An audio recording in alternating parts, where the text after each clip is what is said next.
ഉണ്ട്. ഇനി അവിടെ പോയ ചായ കിട്ടുമോന്ന് അറിയില്ല. എന്ത് തുടങ്ങിയാലും നെഗറ്റീവ് ആവുന്നതുകൊണ്ട് നമുക്ക് കാത്തിരുന്ന് കാണാം. Welcome to enjoy vlogs. ഇന്ന് നമ്മളെവിടെ പോകുന്നതെന്ന് അറിയാം. നമ്മൾ റീലിൽ കണ്ടിട്ട് കുറേ ട്രെൻഡായ ഒരു ചായപ്പിടിയില്ലേ, നല്ല വൈബായിട്ടില്ലേ, ആടത്തേക്കാണ് പോകുന്നത്. സ്ഥലം എവിടാൻ നിങ്ങൾക്ക് മനസ്സിലാവില്ല, പക്ഷെ ആടെ എത്തുമ്പോൾ നിങ്ങൾക്ക് തരും. Let's go. മനോഹരമായ കായൽ തീരം, ആഴപ്പരപ്പിലേക്ക് ഊർന്നിറങ്ങുന്ന ചുവന്ന സൂര്യൻ, മന്ദമാരുതൻ്റെ തൂവൽ സ്പർശം, പിന്നെ ജോൺസൺ മാസ്റ്റർ പാട്ടും ഒരു ചായയും കൂടി ഉണ്ടെങ്കിലോ.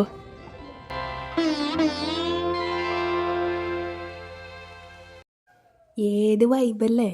ബട്ട് ഇതൊക്കെ പ്രതീക്ഷിച്ച് അവിടെ എത്തി നമുക്ക് കിട്ടിയത് അടപടലം ഡാഷ് ആയിരുന്നു. അതെ ഗൈസ്, നമ്മൾ പോയപ്പോൾ ചായ ഹട്ട് പൂട്ടിയിരുന്നു. ഇനി ഇറങ്ങുമ്പോഴേ നെഗറ്റീവ് അടിച്ചുകൊണ്ടോന്ന് അറിയില്ല. ഇനി അടിച്ചിട്ടില്ലെങ്കിലും അങ്ങനെ തന്നെ സംഭവിക്കില്ലേ? നിങ്ങൾക്കും ഇതുപോലെയാണോ? ആണെങ്കിൽ കമൻറ്റ് ചെയ്യണേ. ചായ കിട്ടാത്ത വിഷമത്തിൽ നമ്മൾ നേരെ അൻവിക്കുട്ടിയുടെ വീട്ടിലേക്ക് പോയി. ഓളെ പിറന്നാളാണ്. പിന്നെ ആടെ എത്തി ഓളെ ഒന്ന് വിഷ് ചെയ്ത് ഓളെ 2 ഡാൻസൊക്കെ കണ്ടപ്പം ഒരു സമാധാനമായി. അപ്പോൾ അത്രയേ ഉള്ളൂ. Bye from enjoy vlogs.